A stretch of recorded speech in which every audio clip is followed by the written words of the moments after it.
Hey guys, Tom Cherry Holmes here with another video, this time showing a bit about the FujiNet tools that I have produced that can be used within various DOSes, not just DOS 2.0 but also SpartaDOS and the like. Start off with, we'll actually do a little demonstration here using these tools inside DOS 2.0 to, or actually MyDOS, to take and back up a disk that I have here on top of my 1050 and to put it over on the network. We see that we have our 1200 XL set up here. We have our FujiNet set up right here. And we currently have 2 disks in the drives. Now, I'm actually going to go ahead and remove the virtual disk from drive 2 here because the 1050 is on here, and that will actually act as our drive 2. And we will boot the result.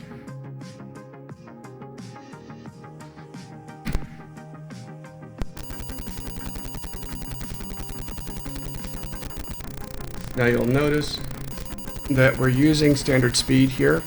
High speed could actually be used. And actually, let's see what happens. Let me just, on a lark here, just reconfigure. Let's see what happens. Let's go reset. Turn on the PBI, which because we have high-speed SIO turned on, when I exit, restart, it will attempt high speed.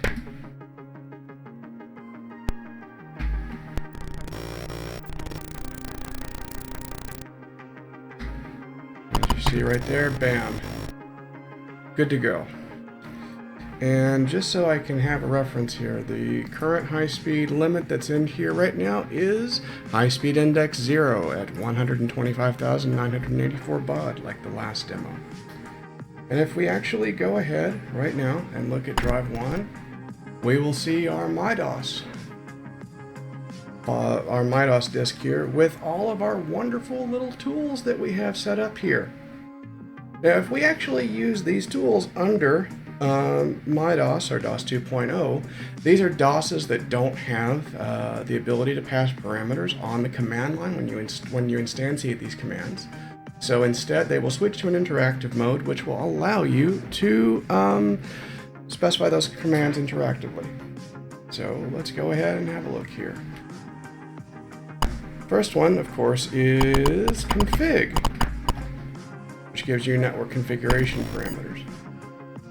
You can see right there, boom, network configuration right there, ready to go.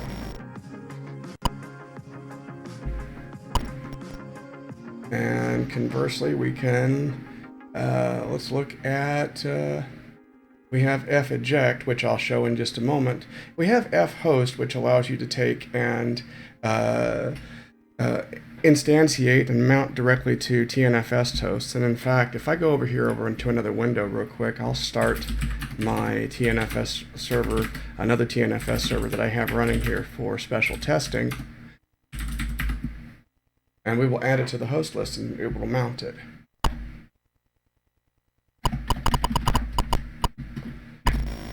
Again, since we're running interactively, it asks us which host slot do we want to put this into. Well, how do we know which host slot is actually free? Well, I know that 5 is actually free in this case. We'll show the FLH command to actually demonstrate this. And my local network. And there we go. It has mounted it, booted back. And if we actually load, if we actually take a look now, some of the other commands that are available, FLD, for example, to show device slots.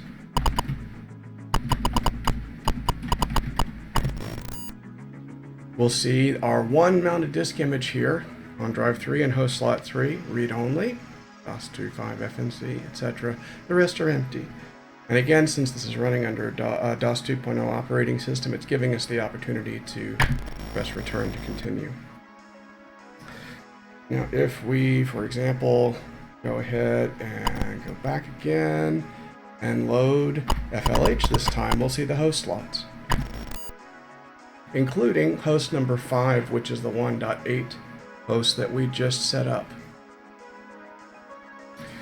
And in fact, the third command can be used, FLS, to look at the directories of those TNFS hosts. So, which host slot? We'll pick FujiNet Online as an example, host number 1.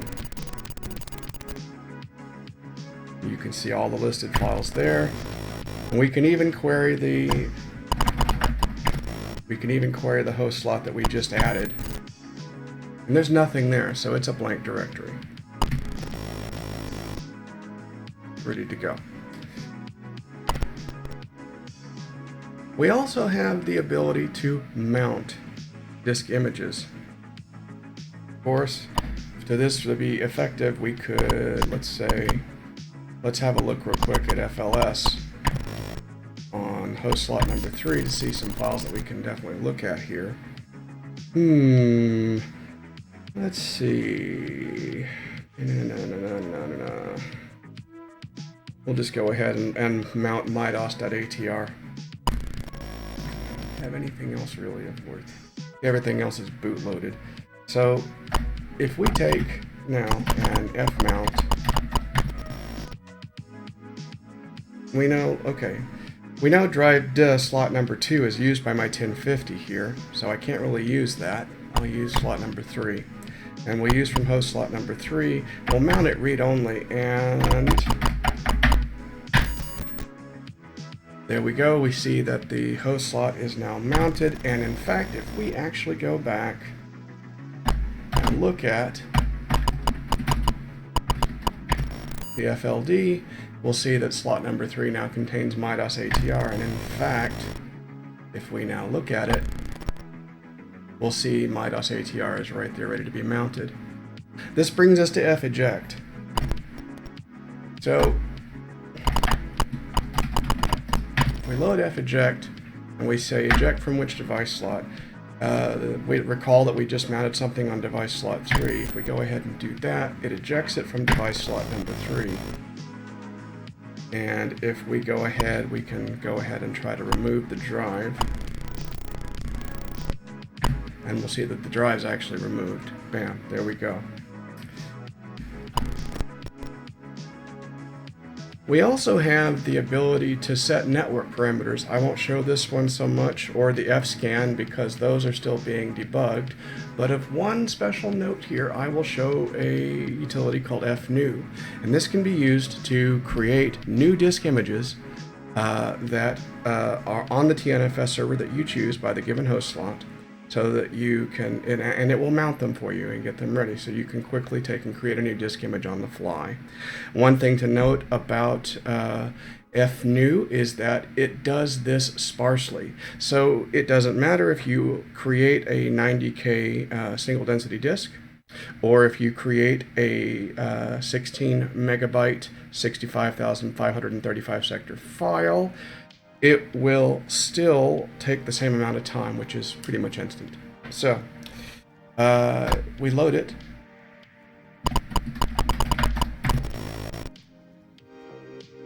We pick the device slot again, which in this case is going to be 3 again, and we'll put it on our newly set up host slot number 5. And number of sectors, 720 sectors for a standard disk, 128 bytes per sector. Of course, I will have a menu here so you can take and select common disk types. This is the first pass of the utility. And give it a file name. In this case, we'll call it red disk, because we're going to be backing up this guy. And there we've created the file. It's right there, ready to go. And with that, once we come back, we'll actually see that that particular disk is there. Now, because it's not formatted, it's blank. We actually have to format it, so we'll go ahead and format it. Boom, boom, boom.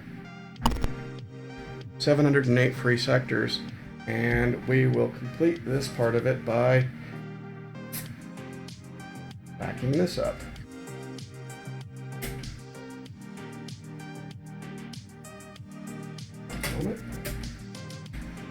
Okay. It's not giving me a status. Let me make sure that we're okay. We can see we have a set of files over here on drive 2, and we can take and duplicate them now. We'll duplicate them from D2 to D3. Our new drive slot, insert the disk, and off we go.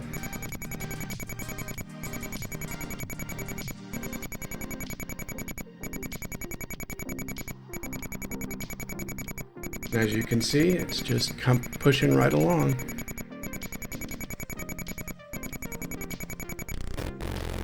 And now it writes this data to the destination disk. And there we go. Done. And if we look on drive 3 now, we'll find our newly backed up disk, which we can either keep in the drive to use, or we can eject it.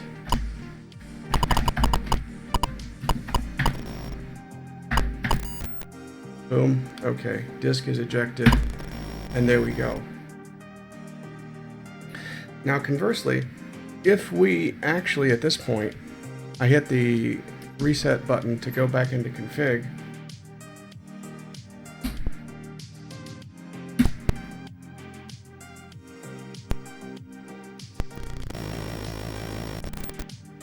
let me see if I still kept a copy of the CLI DOS on here, on any of these.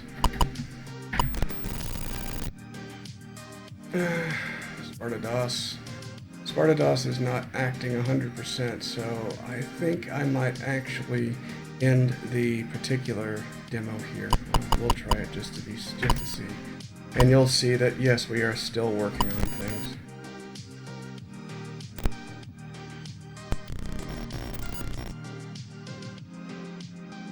Yep, and as you can see right here, it's hung a little bit, so understandable, I guess.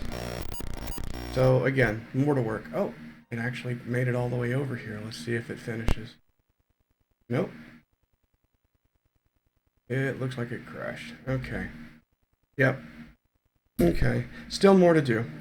But you guys can see now where we're at here as far as the tools are concerned. Things are starting to shape up. As always, guys, if you want to help out, please help out. Suggestions, whatever, feel free to go to GitHub /FujiNet /Atari Wi-Fi and file an issue and try to help out. Maybe contribute some code or help test. The schematic's easy enough to build. We still have a lot of work to do before we actually build the actual units, but you know, we'll see. So, I mean, until next time, guys, have fun.